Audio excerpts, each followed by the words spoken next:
अस्सलामुअलैकुम। Straight talk में खुश आमदीद। आपके साथ मैं हूँ आयशा बख्श। सेनेट के इंतखाबात का मरहला काफ़ी हद तक मुकम्मल हो चुका है। इलेक्शन कमीशन बलोचिस्तान और पंजाब की खाली नशस्तों पर 18 उम्मीदवारों के बिला मुकाबला मुंतखब होने का नोटिफिकेशन पहले ही जारी कर चुका है। 19 नशस्तों पर आज कौमी और सूबाई असम्बलियों में पोलिंग हुई। इब्तदाई तौर पर 48 सेनेटर्स के इंतखाब के लिए पोलिंग होना थी, जिसमें से खैबर पख्तूनख्वा और बलोचिस्तान से 11-11, जबकि पंजाब और सिंध से 12-12 और इस्लामाबाद से 2 सेनेटर्स का इंतखाब शामिल है। तहम पंजाब और बलोचिस्तान से 18 सेनेटर्स बिला मुकाबला मुंतखब होने के बाद 19 नशस्तों पर इंतखाबात का इनेकाद हुआ। इस वक्त PTI के 17, पीपल्स पार्टी 6, नून लीग 5, MQM 2, काफ लीग का 1 सेनेटर पहले से ही सेनेट में मौजूद है। आज के नताइज की बात की जाए तो पीपल्स पार्टी सिंध से 10 नशस्तें जीत चुकी है, जबकि नून लीग ने पंजाब से 10 नशस्तें हासिल की हैं। यूं इन इंतखाबी नताइज को देखकर कहा जा सकता है कि नून लीग और पीपल्स पार्टी और इत्तेहादी ही सेनेट में बड़े फरीक के तौर पर कामयाब हुए हैं। सेनेट इंतखाबात का एक मुतनाज़ पहलू यह है कि मखसूस नशस्तों के हल्फ के मसले पर KP असम्बली में सेनेट के इंतखाबात ही रोक दिए गए। कई आईनी माहिरीन के मुताबिक सेनेट की एक इकाई में इंतखाबात न होने के बायस चेयरमैन और डेप्यूटी चेयरमैन के इंतखाबात भी इल्तिवा का शिकार हो जाएंगे। पाकिस्तान में ऐवान बाला यानी सेनेट का बड़ा मकसद यही है कि हर सूबाई इकाई को यकसा नुमाइंदगी का मौका फराहम किया जाए। 2018 के बाद से सेनेट का इदारा हाइब्रिड सिस्टम के लिए भी अहम किरदार अदा करता रहा है। खास तौर पर 2018 के सेनेट इंतखाबात में सादिक संजरानी की बतौर चेयरमैन सेनेट कामयाबी को इस वक्त हाइब्रिड सिस्टम की कामयाबी ही करार दिया गया। इससे पहले रजा रब्बानी चेयरमैन सेनेट रहे। अब मौजूदा सेटअप और आज के इंतखाबात के बाद बड़ा सवाल ये पैदा होता है कि आने वाले अरसे में सेनेट का किरदार क्या रहेगा, खास तौर पर चेयरमैन सेनेट कौन होगा। ये ऐसा सवाल है कि जब इसका जवाब मिलेगा तो ये सवाल काफ़ी हद तक वाज़े हो जाएगा कि सेनेट का आइंदा किरदार क्या रहेगा और कैसा रहेगा। इसी मामले पर पैनल की राय जानेंगे। हमारे साथ हैं हसन निसार, शहजाद चौधरी, अब्सार आलम और इफ्तिखार अहमद। आप चारों का शुक्रिया। प्रोग्राम का पहला सवाल, मार्च 2018 सेनेट हाइब्रिड निज़ाम के इजहार का आलाकार, 2024 अहम मुतवक्के तब्दीलियाँ, क्या सेनेट में 2018 का तसलसल ही जारी रहेगा? इफ्तिखार साहब, आप क्या समझते हैं कि 2018 का तसलसल देखने को मिलेगा, 2015 का तसलसल होगा? सेनेट किस तरफ और किस तरह आगे बढ़ेगा? पहली बात तो है कि मुझे इन इंतखाबी नताइज से ना कोई फ़र्क पड़ता है, ना पड़ा है, ना पड़ेगा। देखें, सेनेट इसलिए बनाई गई थी कि वहाँ पे सूबों की नुमाइंदगी हो। अब कराची का रहने वाला लाहौर से अगर सेनेटर मुंतखब हो जाए तो वो कॉन्सेप्ट ही ख़त्म हो गया है, वो तस्वर ही डेथ हो गई है।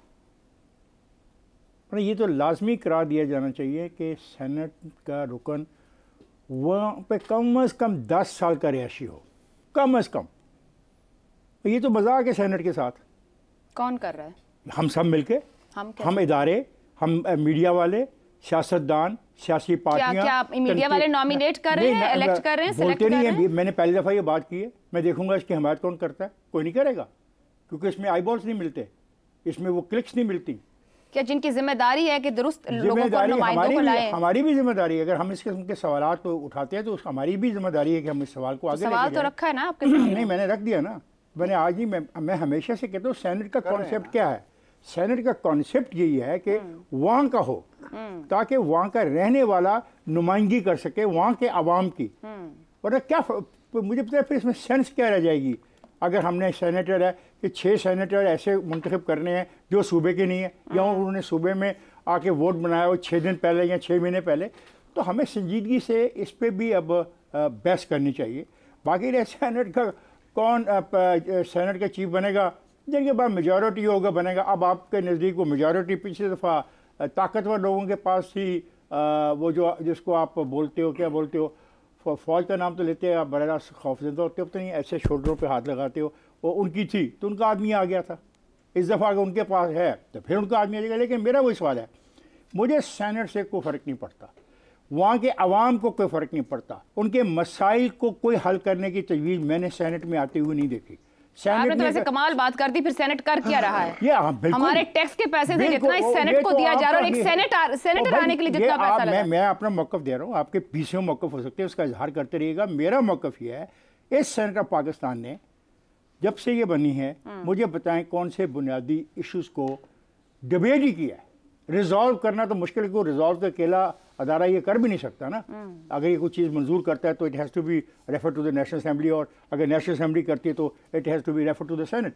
इन्होंने कौन सा ऐसा बुनियादी अवामी मसला, अवामी मसाइल में 5-10 मसले, एजुकेशन का है, हेल्थ का है, एग्रीकल्चर का है, इंडस्ट्री के हवाले से है, टैक्सेशन के हवाले से, कौन सा किया है? सो मुझे तो कोई फ़र्क नहीं पड़ता।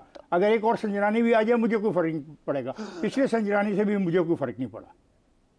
तो आप देखते क्या है, होगा क्या, आपके लिए कोई फ़र्क नहीं? मैंने कहा मुझे तो देखें, सामने जिसके पास ज़्यादा वोट होंगे उनका आदमी चेयरमैन हो जाएगा। नहीं तो पॉलिटिकल पार्टीज और उनका इत्तेहाद इस वक्त नंबर ज़्यादा लेके बैठा हुआ है। मैं हाँ, ये आपने बड़ी अहम बात की। ये है असल में वो नुक्ता जिसका आज खैबर पख्तूनख्वा में एक पत्थर रख के रास्ता रोक दिया गया। क्या हो, तुम्हारा ख्याल है कि तुम सेनेट में 2/3 मेजॉरिटी ले जाओगे? दिखाओ, तुम नहीं ले जा सकते। ठीक है, अगर गेम प्लान ऐसा ही है कि उस 2/3 मेजॉरिटी को हासिल करने के लिए ऐसे ऐसे लोगों को सपोर्ट किया गया जिनकी सियासी वाबस्तगियों के बारे में मैं आज से 3 महीने या 2 महीने या 1 महीने पहले भी नहीं जानता था कि उनकी सियासी सोच क्या है, किस सियासी फलसफे को सपोर्ट करते हैं। ठीक है हसन निसार साहब, इफ्तिखार साहब तो कह रहे हैं कि कोई फ़र्क नहीं पड़ता, सेनेट कुछ डिलीवर नहीं कर रहा, मगर सेनेट हमारे पार्लियामान को मुकम्मल करता है, कौमी असम्बली, सेनेट और प्रेसिडेंट का रोल। 2018 के बाद हमने एक हाइब्रिड निज़ाम के आलाकार के इजहार के तौर पर इस सेनेट को देखा है। 2015 में सिचुएशन मुख्तलिफ थी। क्या कोई तब्दीलियाँ आई हैं? आप कुछ मुख्तलिफ देखते हैं इस सेनेट से, तसलसल देखते हैं, या इसका पूरे का पूरा जो मकसद है उसी को नहीं समझते पूरा हो पा रहा है? देखिए, पहली बात तो ये है कि हमारे यहाँ ये बड़ा फैशन बना हुआ है, हाइब्रिड निज़ाम। हाइब्रिड के लफ्ज़ को तो समझो, समझाइए। ये तो बहुत मेहरबान लफ्ज़ है। अच्छा, बाकी देखें, मुझे समझ नहीं आती, साल में एक आध जुमला खूबसूरत बोलना होता है। मेरे दोस्त इफ्तिखार अहमद ने वो आज बोल दिया, बाकी सारा साल क्या करेंगे? वो शाहकार जुमला ये है कि मुझे सेनेट से कोई फ़र्क नहीं पड़ता। मैं इसमें इतना सा इजाफा करूंगा, मुझे इस मुल्क की मकरूज सियासत से ही कोई फ़र्क नहीं पड़ता। 76 साल सफ़र सामने, एक एक बात नंगी चिट्टी सामने है, इसके बावजूद मदानियाँ रिड़क रहे हैं, गुफ्तगुएँ हो रही हैं, टोकें हो रही हैं। ओ भाई बात सुनो, ये तसलसल टूटने की, ये तसलसल मैं मैक्रो मानों में कर रहा हूँ, to help with the Senate. ये तसलसल टूटने की कोई एक साइंटिफिक वजह मुझको दन को तो समझ नहीं आ रही। सो ये सारा गंद, मैं अगेन मैक्रो मैनों में बात कर रहा हूं, ये सारा गंद इसी तरह जारी रहेगा। मतलब अच्छी बात है आप दोनों एक पेज पे हो गए, इफ्तिखार साहब और हसन साहब, मुल्क के सियासी निजाम को। मैं कहता हूं पूछे कुछ ना, हमारी सतर एक है। नहीं तो हसन साहब, मतलब है इतना निज़ाम अगर डेमोक्रेटिक कोई आ जाता है चेयरमैन, तो भी आप लोगों को तवक्को और उम्मीद नहीं है? मतलब सेनेट ही मैटर नहीं करती, निज़ाम ही मैटर नहीं करता है। अल्लाह का खौफ करें यार, या तो फिर आप तारीख से मुकम्मल तौर पे नाबलद हैं। इस मुल्क की 76 साल बात सुनो, जब पाकिस्तान बना, भूख, नंग, कत्लो गारत, औरतों की बेहुरमती सब कुछ था। यह मुल्क मकरूज नहीं था। 75 करोड़ मेरा ख्याल है इंडिया से लेना था, जिस पे वो मरण व्रत रखा गांधी जी ने कि हम इसको पसंद करें ना करें, लेकिन ये उनका हक है। वहां से शुरू हुए थे, जब 75 करोड़ आपने लेना था उस जमाने का, 75-76 साल। आज बिके हुए लोग सारे चपड़ चपड़ चपड़ चपड़, बैसे कॉलम, मुझे तो समझ ही नहीं आती what kind of human material we are. Senate, कौन सी सेनेट, कौन सी असेंबली? अच्छा हाइब्रिड ये तो हो गई, असेंबलियां आपकी हाइब्रिड नहीं होती। वो छोड़ें, ये मैं महज़ब मुल्कों की बात छोड़ तो नहीं सकते, बात तो करेंगे और बार बार करेंगे, शायद कोई सूरत बन जाए किसी बात की। अब सर साहब, जो हसन साहब और इफ्तिखार साहब कह रहे हैं वो तो पूरे 70 साल में तो बनी नहीं, अब भी नहीं बनेगी। सर देर आए दुरुस्त आए, क्या पता आई जाए। अब सर साहब, आसिफ अली जरदारी ने 2018 में सेनेट को हाइब्रिड निज़ाम का टूल बनाने में अहम किरदार अदा किया। पीपल्स पार्टी का अब आने वाले उसमें क्या किरदार देखते हैं? उस तसलसल के लिए हिस्सा बनेंगे या हम कोई जमहूरी सियासी मामला देख सकते हैं? 2015 में चेयरमैन सेनेट रजा रब्बानी थे, आप क्या समझते हैं? तसलसल या कोई ब्रेक पॉइंट आएगा? आपके सवाल का जवाब देने से पहले एक तो मैं अपने दोनों मुअज़्ज़िज़ और सीनियर जो तजज़िया निगार हैं मुझसे पहले, हसन साहब ने तारीफ़ की, इफ्तिखार अहमद साहब एक फ़िक्रा बोलते हैं अच्छा साल पूरे में, और हसन साहब ने एक फ़िक्रा, तो इफ्तिखार साहब का, हसन साहब के 2 फ़िक्रे, तो और उन दोनों को ज़ाहिर मुअज़्ज़िज़ लोग हैं, दानिशवर हैं और एलीट भी हैं, लाहौरी एलीट से ताल्लुक़ है, तो उनको तो कोई फ़र्क नहीं पड़ता। यही अवाम भी समझते हैं कि पाकिस्तान के जितने भी दानिशवर हैं वो जो मर्जी टीवी चैनल पे मेरे जैसे बैठ के बोलते रहें, अवाम को ज़रा बराबर फ़र्क नहीं पड़ता, क्योंकि उनके हालात ना पहले बदलते हैं ना अब बदले हैं। हाइब्रिड निज़ाम हो या जमहूरियत हो या आमरीत हो, तो निज़ाम तो सारे ख़राब हैं। बात है कि मैन बिहाइंड द गन वो चलाते हैं निज़ाम को। हाँ। वो अगर चलाने वाले ऐसे होंगे जैसे हमारे हैं तो फिर यही होगा। और जहाँ तक सेनेट के होने ना होने का, ये बहस कोई मुनासिब नहीं है। हमारा पार्लियामेंट्री सिस्टम है वेस्टमिंस्टर स्टाइल बरतानवी, वहाँ भी एक सेनेट होता है। आपने कभी सुना आज तक वहाँ के सेनेट ने वो अजीब व गरीब किस्म के एजेंट टाइप लोग वहाँ पाकिस्तानी जो हैं वो उसके मेंबर, वो भी मेंबर बन जाते हैं, आप अंदाज़ा लगाएं पैसा लगा के। तो वहाँ का सेनेट भी ऐसा ही है। पार्लियामेंट्री सिस्टम जहाँ भी होगा वहाँ सेनेट एक फिगर हेड होगा। और मेरी आवाज़ आ रही है आपको? जी जी बिल्कुल आ रही है। हेलो जी जी। अच्छा, और दूसरी वो बिजली यहाँ चली गई थी, मेरी बातें सुन के शायद कोई मसला ही हो गया। तो और दूसरा ये कि कल जी हाँ जाहिर है, मतलब वो कह रही लाहौरी लीड के खिलाफ बोलना आसान काम है, आप खुद सोचे बिजली चली गई। मोहतात रह के बोलिए। तो आप हमारे खिलाफ बोल नहीं रहे बल्कि आप हमें मोहतात सपोर्ट कर रहे हैं, आप हमें सपोर्ट कर रहे हैं। शुक्रिया, thank you, God bless you. चलें, एक पेज हो रहा है आज मुझे लगता है प्रोग्राम के अंदर गरीब इस सवाल के जवाब में। हाँ जी। गरीब आवाम, हम जैसे हम एक पेज पे हैं, काश ये एलीट भी एक पेज पे आ जाए। तो मैं ये कह रहा था कि सदर का ओहदा जैसे है पार्लियामेंट्री सिस्टम में, सदर के ओहदे भी कोई वैल्यू नहीं है, तो कल ये भी ख़त्म कर दें। ऐसे भी कुछ रिवायात होती हैं, कुछ वजूहत होती हैं। बहरहाल उसमें बात आपके सवाल की ये है कि सेनेट का वाकई कोई बहुत अहम रोल इस सेंस में नहीं है कि हमने बनने नहीं दिया जो आइन में लिखा गया था, लेकिन कंटिन्यूटी रहती है नहीं रहती, लगता यही है कि रहेगी। अगर आपका मतलब है कि पहले रज़ा रब्बानी साहब सेनेट चेयरमैन थे, फिर सादिक संजरानी और अब शायद यूसुफ रज़ा गिलानी, तो हो सकता है कि ये कोई नामुमकिन बात नहीं लग रही, हो सकता है वो बन जाएं। और हम तो ये सुन रहे हैं, और पीपल्स पार्टी ने तो बड़ा अच्छा अपना हिस्सा लिया इस हाइब्रिड निज़ाम में से। लेकिन आपकी एक बात से मुझे एतराज़ है, आपने सेनेट को तो आला-कार बना दिया। आला-कार एक मनफी एक्सप्रेशन है कि जी आला-कार सेनेट बन गया हाइब्रिड निज़ाम का। तो हाइब्रिड निज़ाम क्या है? वो क्या कोई मुस्बत कोई हसन साहब ने बताया बड़ा मेहरबान लफ्ज है, अभी तशरीह किया इसकी कि बड़ा मेहरबान लफ्ज है। अब सेनेट का तो काम वही था ना जो कि आइन में लिखा हुआ है। जी, मेहरबानों के लिए मेहरबान लफ्ज होगा, ये अवाम के लिए नहीं है। 8 साल हो गए हाइब्रिड निज़ाम को चलते हुए, मुझे बता दें क्या हमारे जिंदगियों में बेहतरी आई है? तो मैं मान लेता हूँ हाइब्रिड निज़ाम। मगर आपकी गुफ्तगू कह रही है कि इस तसलसल को ब्रेक लगेगी अबसार साहब, अगर आप गिलानी साहब का नाम ले रहे हैं कि लग रहा है कि वो मुतवक्के हो सकते हैं। वो ब्रेक कैसे लगेगी इस तसलसल को? बताएं। अगर जमहूरी माइंडसेट से कोई बंदा आता है, किसी सियासी जमात का कोई ऐसा शख्स आता है जिसकी जमहूरी कहीं ना कहीं रूट्स हैं, इसलिए मैंने ऊपर रज़ा रब्बानी साहब की बात की, देखिए पीपल्स हवाला दिया था। सही बात है। इस देखिए जो संजरानी साहब को भी जमहूरी माइंड की सबसे बड़ी पार्टी पाकिस्तान पीपल्स पार्टी लेके आई थी। गिलानी साहब और आसिफ अली जरदारी साहब, जो अभी आपने खुद कहा कि जरदारी साहब ने, पीपल्स पार्टी ने हाइब्रिड निज़ाम को स्टैब्लिश करने में बेहतरीन किरदार अदा किया, तो वो जमहूरी थे ना, जमहूरियत पसंद है ना, तो वो उन्होंने हाइब्रिड निज़ाम वही लेके आया। मुस्लिम लीग नून भी उसका हिस्सा है।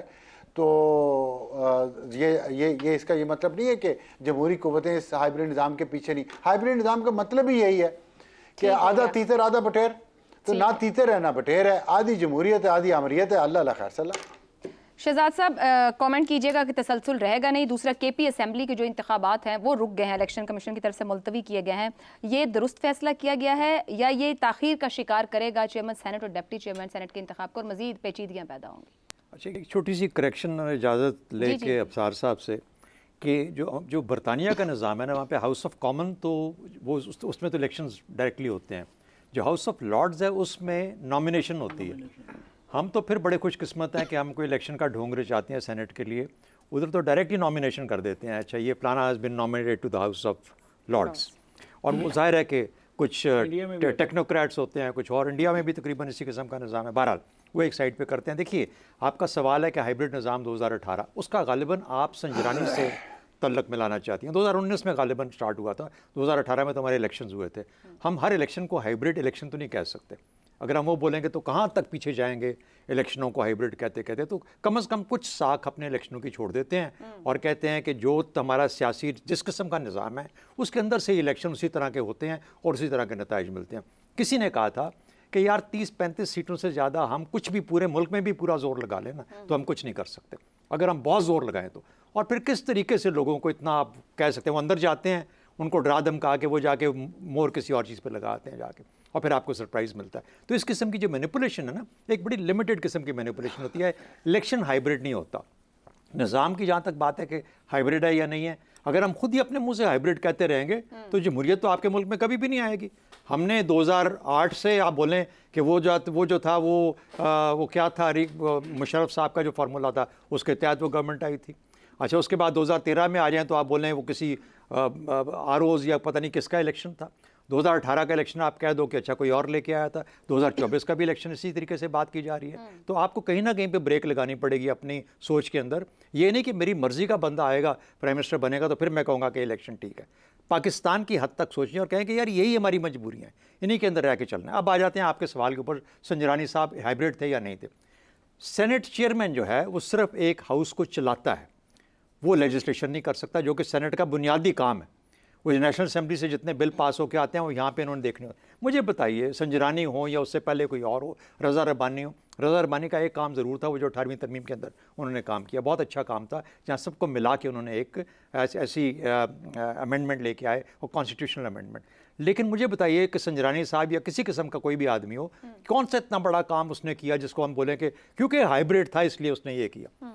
सेनेट एक कंटिन्यूटी है नेशनल असेंबली की, जितनी पार्टियां उधर जीती होती हैं उन्हीं के प्रोविंशियल असेंबलीज के हिसाब से लोग आ जाते हैं वहाँ पे इलेक्ट होके।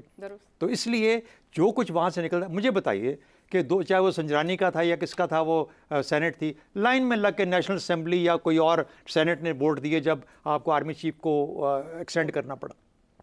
तो कौन सा सेनेट चेयरमैन और कौन सी सेनेट का हम वहाँ पे एक इंडिपेंडेंट रोल देखते हैं? कौन सी कमेटी है सेनेट की जिसने एक किसी सब्जेक्ट, किसी इशू को लेके, किसी लेजिस्लेशन को लेके उसके ऊपर उसका बखिए उधेड़ दिए और कहा कि अच्छा ये तो गलत है, इसको हम वापस भेजेंगे नेशनल असेंबली के अंदर। मुझे बताइए कोई ऐसी कॉन्ट्रीब्यूशन जो कि हमारी लेजिस्लेशन के अंदर, इसका काम लेजिस्लेट करना है, सेनेट का काम लेजिस्लेशन है। मुझे बताइए किस किस्म की लेजिस्लेशन कर नहीं पा रहे, इसलिए कि देखिए अगर आप इधर से गंद अंदर डालोगे ना तो रिजल्ट मशीन की परली तरफ भी जो डालोगे वही निकलेगा। बदकिस्मती हमारी ये है कि जिस तरीके से इफ्तिखार साहब कह रहे थे कि क्या हम right quality, right type of people भेज रहे हैं सेनेट में कि नहीं भेज रहे। जब तक हमारे लोग सेनेट को कहते हैं ना ये हायर हाउस है, अपर हाउस है, भेजने मैंने अब जैसे वो कह रहे हैं कि हम सवाल करें, हम जाहिर है भेजने किसने हैं, जाहिर है अवाम का भी यहाँ पर कोई हाथ नहीं है। जाहिर है, मैं आपको मिसाल देता हूँ। आज मोहम्मद औरंगजेब साहब को 128 वोट मिले हैं पंजाब असेंबली से। मुसद्दिक मलिक जो कि PMLN के बोनाफाइड मेंबर हैं, 121 वोट मिले हैं उनको। तो मुझे बताइए ये 7 वोट किसने उधर से उधर कर दिए? तो ये लोग, यानी ये इफ्तिखार साहब का सवाल था कि यार जिन लोगों के वोट भी नहीं बने हुए या वो भी वोट बना रहे हैं, वो 6 दिन हुए हैं उनको अपना रजिस्ट्रेशन किए हुए और वो आज आके सेनेट का इलेक्शन लड़ रहे हैं और 128 वोट ले रहे हैं।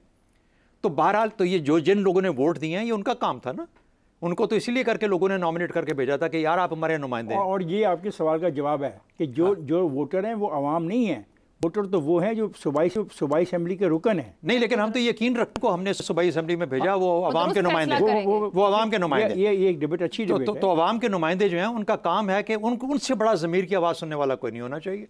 तो इसलिए अगर मेरे मुल्क को या हमारे मुल्क को बेहतर तौर पे चलना है, लेजिस्लेशन अच्छी करनी है, तो इन दोनों हाउसेस को अपनी अपनी जिम्मेदारी निभानी पड़ेगी।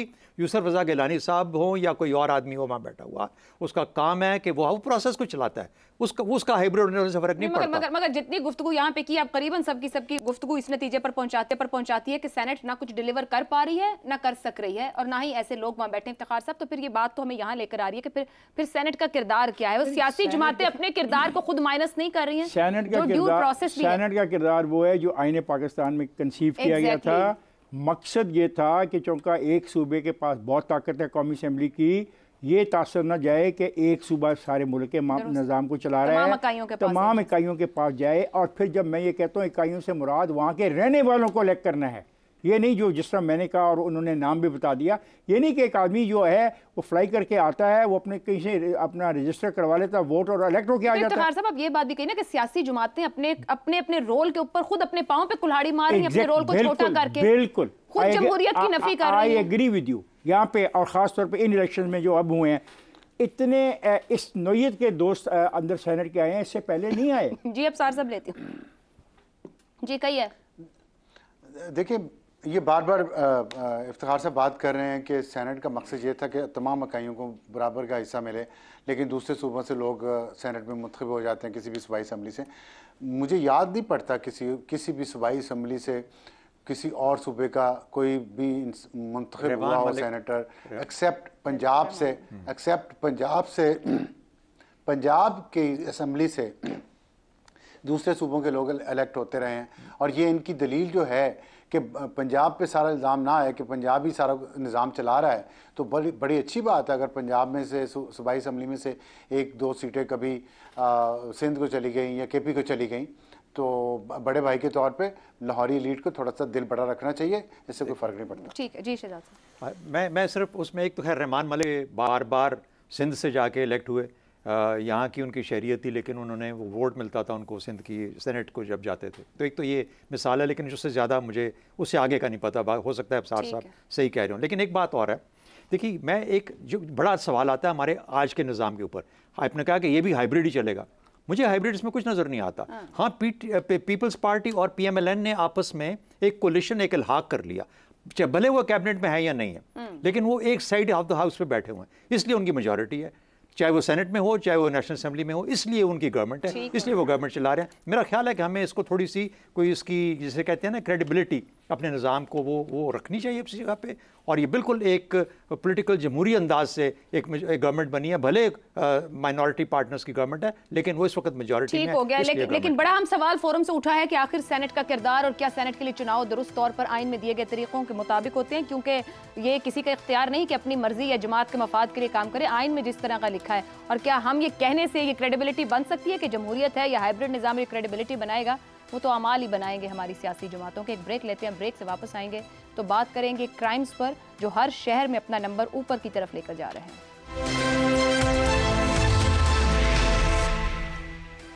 प्रोग्राम में एक बार फिर खुशामदीद। मुल्क के मुख्तलिफ शहरों में स्ट्रीट क्राइम्स के वाक़यात में मुसलसल इजाफा हो रहा है।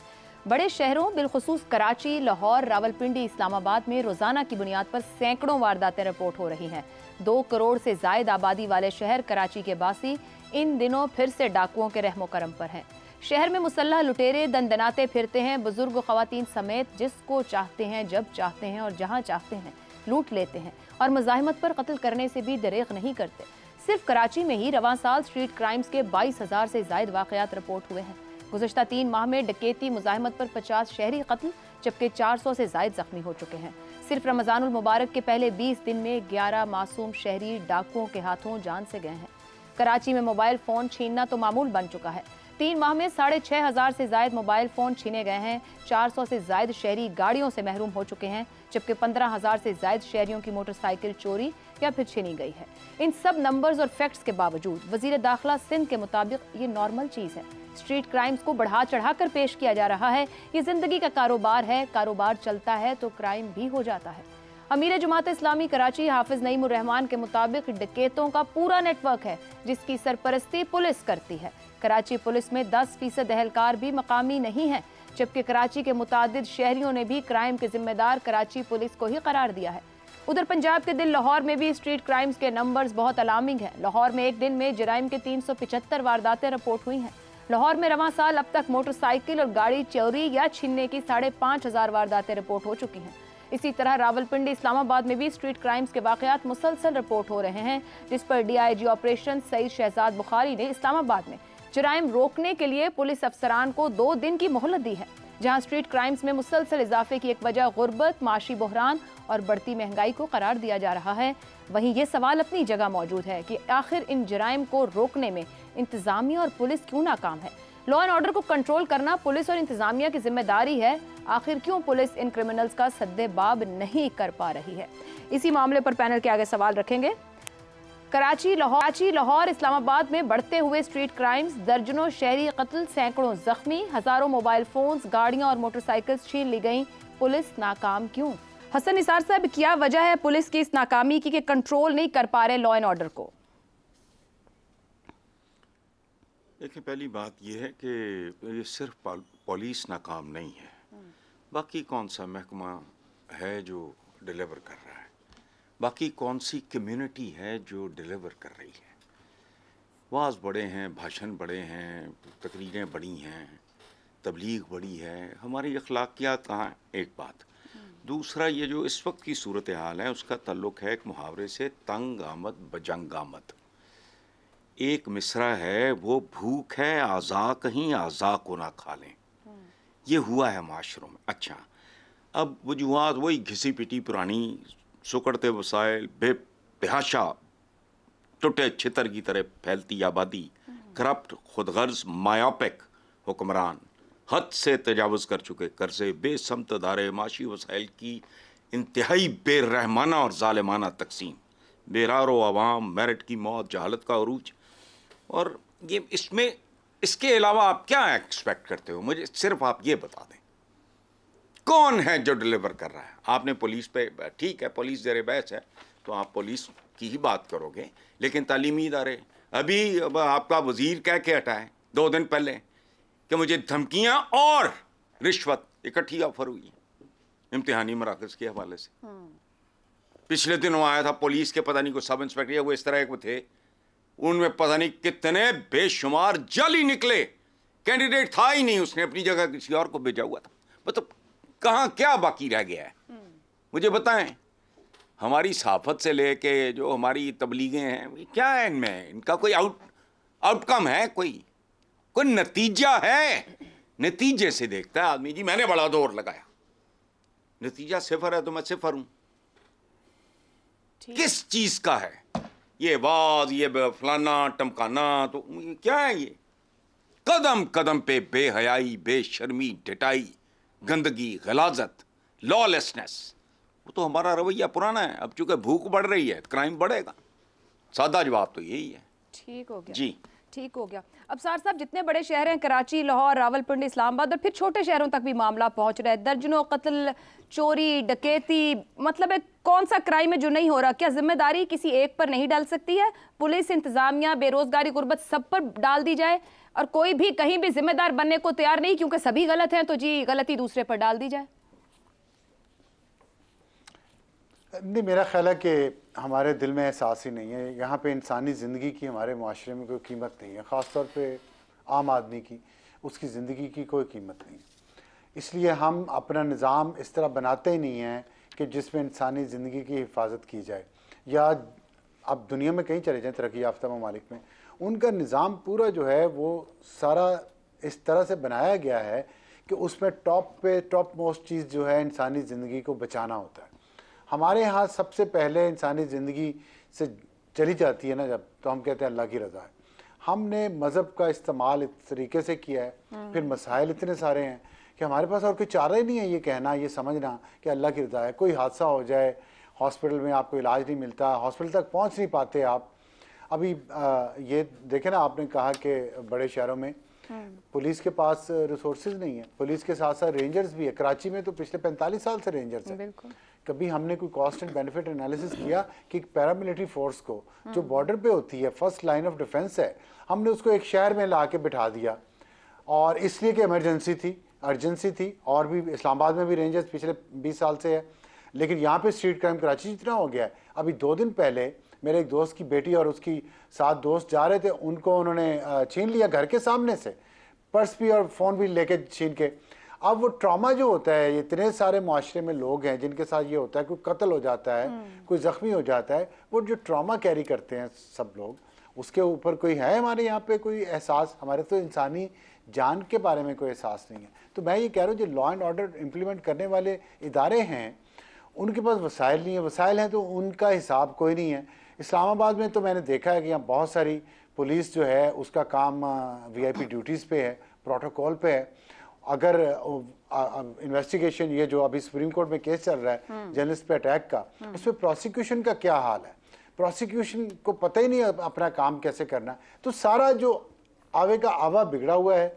बात यह है कि प्रायोरिटी पे हमारी कुछ और है, ये है नहीं। प्रायोरिटी पे हमारी सिर्फ ये है कि आप इस मुल्क को कितनी जल्दी कैसे छोड़ के बाहर जा सकते हैं। आज भी मुझे एक मेरे बहुत ही प्यारे दोस्त ने, जो सरकार में एक बड़े ओहदे पर फायज है इस्लामाबाद में, उसने कहा, उसने मुझे इंसिस्ट किया बच्चों को बाहर क्यों नहीं भिजवा रहे। अब मैं क्या जवाब दूं, मुझे बताएं कि जब सरकार के एक अहम इदारा का अफसर मुझसे ये गिला कर रहे हैं कि अभी तक तुमने अपने बच्चों को बाहर नहीं भेजा, तो हमारे पास इलाज सिर्फ ये है कि जो ज़रा सा इस निज़ाम में ऊपर आता है वो कहता है मैं अपने बच्चों को बाहर भिजवा दूँ, बस फिर हम समझते हैं कि हमारे मसाइल हल हो गए।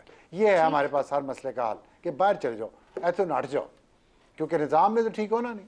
ठीक हो गया। और वैसे आज खबर भी छपी हुई थी ना, ग्रेड 18 से 22 तक के 20 विफाकी अफसर हैं जो डुअल नेशनैलिटी रखते हैं, तो आपकी बात भी किसी हद तक इसके साथ जाती है कि जिम्मेदार कोई नहीं यहाँ पे। शहजाद साहब, पीपल्स पार्टी का मुसलसल चौथा दौर शुरू हो गया है, वहां पर भी बयानात आ रहे हैं, रेंजर्स मौजूद है जैसे भी ऊपर हवाला दिया गया।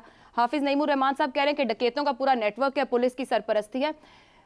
क्या जिम्मेदार भी अपनी जिम्मेदारी लेने को तैयार नहीं और दूसरों पर डाल रहे हैं? वसाइल की कमी है, नियतों का मसला है। अच्छा, एक तो वो आपको याद होगा एक ऐड आता होता है पुलिस का, शायद वो पंजाब पुलिस का है कि पुलिस का है फ़र्ज़ मदद आपकी। तो ये है वो नारा जो कि पुलिस के बारे में आमतौर पे हम सुनते आए हैं, काफ़ी सालों से, दहाइयाँ गुजर गई शायद इस नारे को। मदद किस किस्म की ये नहीं पता। अच्छा, शायद अभी ये बन गया हो, उनका मोटो बन गया हो, जो कि उनकी शील्ड वील्ड में लिखा होगा किसी जगह पे। लेकिन बहरहाल ये पुलिस वाले हैं किधर और हैं कितने? मैं अभी चेक कर रहा था अपने फ़ोन से और गूगल पे कि पाकिस्तान के अंदर जो नंबर दिया है वो तकरीबन 4 लाख के करीब है पाकिस्तान की पुलिस जो है। अब हो सकता है इससे प्लस माइनस हो, ज़्यादा भी हो सकती है, और ये सिर्फ पुलिस की बात हो रही है। अच्छा, और साथ ही साथ अब आप रेंजर्स लगा लें, वो पता नहीं 1.5-2.5 लाख वो भी होंगे। उनमें से कुछ जो हैं वो कराची के अंदर डिप्लॉयड हैं, कुछ बॉर्डर्स पे होंगे, लेकिन एक बड़ा नंबर कराची के अंदर मौजूद है। अब मिला मिलू के ये सारे का सारा कराची की सिक्योरिटी के पीछे लगा हुआ है या उनकी जिम्मेदारी है। ये जो जैसा अफसार साहब कह रहे थे कि पुलिस वाले हैं किधर, ये सड़कों पे नहीं है, ये मैं आपको बता सकता हूँ। क्योंकि जो हम लोग सड़कों पे जाते हैं शाम के वक्त, दिन के वक्त, चाहे वो इस्लामाबाद है, लाहौर है या कराची, जहाँ पे, वहाँ आपको पुलिस वाला अब नज़र नहीं आता। एक ज़माना होता था कि चौक में पुलिस वाले खड़े होते थे, ट्रैफिक को कंट्रोल करते थे, लोगों का वो वहाँ पे होते थे, तो उनकी वजह से लोग थोड़ा सा घबरा जाते थे जराइम करने से, स्मॉल क्राइम जिसे कहते हैं, उससे बचाने के लिए। अब तो नज़र ही कोई नहीं आता। ये सब के सब किधर हैं? ये सब अब प्रोटोकॉल पुलिस बन चुकी हुई है, जिस तरीके से वो कह रहे थे। ये डालों पे हैं, ये एलीट कमांडोज़ में हैं, ये मोटरसाइकिलों पे हैं, और जब भी कोई वीआईपी अपने घर से निकलता है ये उनके पीछे पीछे साथ साथ चलते हैं। और बाकी जो दुनिया आम कीड़े मकोड़े सड़कों पे होते हैं, जो बाकी छोटी छोटी गाड़ियों में, उसको हटो बच्चों हो, अगर आप ना जाएं तो आपको टक्कर भी मार सकते हैं। इसलिए आपको अपनी अगर जान बचानी है और गाड़ी एक ही है आपके पास, तो फिर आपको एक साइड पे होके अपने आप को रोक लेना पड़ता है, क्योंकि आपको पता है कि यार ये टूट गई तो मैं कहाँ से कैसे सफ़र करूँगा। तो ये है पाकिस्तान का मसला और पाकिस्तान की पुलिस का। इसका खुरा किधर जाता है? खुरा जाता है उन लोगों पे जिनके पीछे 2-2, 3-3 डाले आगे और 2-3 पीछे डाले चल रहे होते हैं। ये कौन लोग हैं? ये वो लोग हैं जिनका हम पहले सवाल में जिक्र कर रहे थे, चाहे वो नेशनल असेंबली में है, प्रोविंशियल असेंबली में है, इदारों के हेड्स बने हुए हैं। यानी मैं अगले दिन असेंबली में नहीं है, शहजाद किसी की जान पहचान वाले हैं। अगले दिन बात कर रहा था मैं, ये कल की बात है, कल की बात है कि 2 गाड़ियां उन्होंने उठा के बाहर मारी वहां से, एक छोटी सी सड़क के ऊपर जहां पे टेम्परेरी तौर पे इस वक्त रह रहा हूं, उधर से उठा के उन्होंने कहा, क्योंकि पीछे आगे एक हूटर वाली गाड़ी थी, एक पीछे, और उन्होंने कहा तेरी मजाल, एक सुजुकी डब्बे वाला था कि तू अभी तक हटा नहीं यहाँ से। और वो आगे पुलिस वाले और सारे जो इनके लोग होते हैं उनको पकड़ने के लिए उठाने, वो बेचारा माफिया मांगे उनसे कि यार मैं जगह नहीं थी, कहीं जा नहीं सकता। ये है पाकिस्तान का सबसे बड़ा मसला, और अगर आप इसको किसी तरीके से हल कर सकते हैं तो जुर्म जो है वो भी ऐसा ऐसा काम होना। जब जुर्म को रोकने वाले नजर आएंगे तो जराइम पेशा भी कम होंगे। वो बात बिल्कुल सही है कि जिस किस्म की गुर्बत है, 40 से 50% गुर्बत की लकीर से नीचे दुनिया रह रही है। फिर मुझे बताइए, आपने एक छोटा सा और जिक्र कर लूँ कि मुराद अली शाह साहब चीफ मिनिस्टर सिंध के हैं। अब चीफ मिनिस्टर जैसे मतलब बला चीज़ है चीफ मिनिस्टर, वो आके यही बात कर रहा है जो मैं और आप यहाँ बात कर रहे हैं कि यार क्या करें, जुर्म बहुत बढ़ गया है, हर तरफ जुर्म ही जुर्म है। यानी कराची की मिसाल आपने दी, पता नहीं कितने वहाँ पे एग्जाम्पल्स आपने दी, कितने वहाँ पे इवेंट्स हुए हैं, लेकिन वो आज ये बात कर रहे थे टीवी के ऊपर, बेबस। तो डाकू बेचारू कच्चे बच्चे के जो है वो तो बाद में आएंगे, परेशान है कच्चे के डाकुओं के पास जदीद असलाह कहाँ से आ रही है? पहले अपनी सड़कें क्लियर का वास्ता है यार। चीफ मिनिस्टर उठो, आपकी जिम्मेदारी है सूबे, आपको चीफ एग्जेक्टिव बनाया गया सूबों का, आप ही ने करना है, किसी और ने आके नहीं करना। ठीक हो गया। इफ्तिखार साहब, ये पुलिस क्राइम को खुद मजबूत करती है, क्योंकि पिछले दिनों जो फैसलाबाद में काइट फ्लाइंग को लेकर जब छापे डले तो वहां पुलिस वालों के नाम है कि थाने के थाने सपोर्ट कर रहे थे। निज़ाम को फेल करने में पुलिस का कितना हिस्सा है? उतना जितना हुक्मरानी करने वालों का। गवर्नेंस ख़त्म हो गई है, गवर्नेंस को वापस लाना बहुत मुश्किल होता जा रहा है और मुझे कोई उम्मीद नज़र नहीं आती। मसलन लाहौर की बात की आपने, बताए कि 41,000 आपने बोला है कि ऐसे क्राइम है 3 महीनों में, और मैं हैरान रह गया और मैंने कहा ऐसा मुमकिन नहीं है। लेकिन आपकी जो सर कल के एक दिन के 374 रिपोर्ट हुए हैं, मतलब आपकी रिपोर्ट गलत नहीं हो सकती। मैं वाकई पुलिस वाला नहीं देखता, ये बिल्कुल दुरुस्त बात यही है। थाने में जो थाने की पुलिस होती थी वो इलाके में गश्त करती थी, फिरती थी, उस मोहल्ले और गली में जाती थी, बाज़ारों में से गुजरती नज़र आती थी। उसकी जो प्रेजेंस थी वो काफ़ी अलार्मिंग होती है ऐसे लोगों के लिए जो मोबाइल छीनते हैं, जो पैसों से लोगों से पैसे लूट लेते हैं, उनको छुरी मार देते हैं, उनको पिस्तौल दिखाते हैं। जब वही नहीं होंगे, जब उनकी प्रेजेंस ही नहीं होगी सोसाइटी के उन इलाकों में, तो आप ये वाक़या जो हो रही तो होते रहेंगे। मतलब मैं इतनी वीडियोस हम देखते हैं सोशल मीडिया पे कि लड़कियां जा रही हैं, एक मोटरसाइकिल वाला आ रहा है, उनसे चीज़ छीन के भाग रहा है, उनको तंग कर रहा है। अच्छा, अब ये वीडियो मौजूद है, अगर कोई वाकई अदारा है और अदारा पैसे लेता, तनख्वाहें लेता है, तो उसको तो छोड़ना नहीं चाहिए उस आदमी को। किसी कुछ और करो ना करो, उनको तो पकड़ो ताकि इबरत का निशान बन जाए। वो आप कर नहीं सकते। मैं ये कहता हूँ कि जब तक कम्युनिटी की पुलिसिंग आप नहीं करते, जब कम्युनिटी के पास आप नहीं जाते, और फिर ये कि हर थाने में अगर आप थानेदार को 3 महीने के बाद बदल दें, उसका एक डिसिप्लिन ही ना बनने दें आप उनको हमने सबको गाड़ियाँ दी हैं। लाहौर में ऐसी गाड़ियाँ हैं, लाहौर में मोटरसाइकिल कल्टस, पीरों के पास जो ऊपर कैमरे लगे हैं वो गाड़ियाँ मौजूद हैं, और आप देखें कि क्या फ़ायदा है, और इतने ज़्यादा जुर्म हो रहे हैं। वो गली मोहल्ले में जाते नहीं। जिन लोगों को, पुलिस वालों को गलियों में जाने के लिए मोटरसाइकिल लेके दिए हैं, वो आपको मेन रोड्स के ऊपर ही नजर आएंगे। सर उनकी नौकरियां पक्की हैं, उनकी कोई अकाउंटेबिलिटी नहीं, पूछ नहीं है। अकाउंटेबिलिटी इसलिए नहीं ना, जब मैंने पहला फिक्रा इस्तेमाल किया कि दोनों तरफ नाकामी दोनों तरफ है। मैंने ये किसने चेक करना है? मैंने मैं चीखता रहता हूँ कि लाहौर में ट्रैफिक के मसाइल बहुत गंभीर हैं, बहुत गंभीर हैं। तो मुझसे कहा जाता है कि हम इतने जुर्माने, करोड़ों रुपए हम जुर्माने करते हैं। मैं उनको कहता हूँ जुर्माने करना तुम्हारा काम नहीं है, तुम्हें ट्रैफिक को मैनेज करना है। अब मेरी ये बात कोई सुनने को तैयार नहीं है, मैं क्या कर सकता हूँ? मैं बोल ही सकता हूँ ना। मैं कहता हूँ लाहौर के अंदर जो पुलिसिंग है, एक तभी कामयाबी है ना, आप गली में जाएँ, आप मोहल्लों में फिरें। आपको ये मोटरसाइकिलें इसीलिए लेके दी थी, मुझे अच्छी तरह याद है, जब ये पैसे मांगे गए कि हमारे पास पेट्रोल नहीं है, हमारे पास गाड़ियाँ नहीं है, गाड़ियाँ भी लेके दी, पेट्रोल भी लेके दिया। ये मैं डॉल्फिन की बात कर रहा हूँ। डॉल्फिन बनाई इसलिए गई थी कि गलियों में जाए, क्योंकि जो जुर्म करने वाले वो गलियों में भाग जाते थे। तो हमने कहा भी पीछा करो उनके पास, और कभी डॉल्फिन के लिए हमने कहा अकेला, ये जो कानून है वो कहते हैं डॉल्फिन अकेला नहीं आएगी, they will be a pair, को खुदा न खास्ता अगर इनको कोई अटैक हो जाए तो दे कैन रेजिस्ट। लेकिन हम देख रहे हैं फिर मेन रोडों पे है।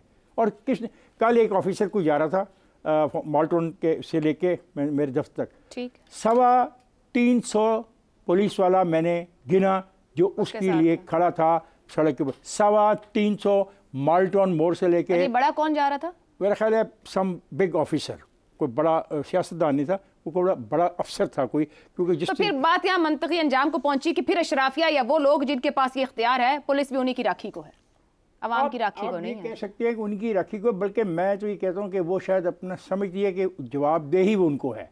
वो अवाम को जवाबदेही नहीं है, निज़ाम को जवाबदेही नहीं है। निज़ाम बसीदा हो गया, निज़ाम नाकाम हो रहा है, नकारा होता है। हम कहते हैं लोकल बॉडी सिस्टम लेके आओ। मैं क्यों लोकल बॉडी चीखता हूँ? लोकल बॉडी सिस्टम आ जाएगी, कम से कम 240 मेरी यूनियन काउंसिल है लाहौर शहर की, 240 यूनियन काउंसिलों के लोग चलाने वाले होंगे। वो अपनी कम्युनिटी पुलिसिंग करेंगे, मुकामी पुलिस भर्ती करेंगे। मैंने एक चीज़, मैं इससे चौकीदार सिस्टम खत्म हो गया। एक बात मैं कहूँ, मैंने देखा था MKM के दौर में, ये रमज़ान के महीने में वो अपने खाबला उनके वर्कर थे, उनको उन्होंने खड़ा किया होता था चौकों में रोज़े के वक्त, जब ये रोज़ा खुलता है। सही है। अब ये रोज़े के इफ्तार के टाइम मैनेज कर। आज के प्रोग्राम से इतना ही, इजाज़त दीजिए, अल्लाह हाफ़िज़।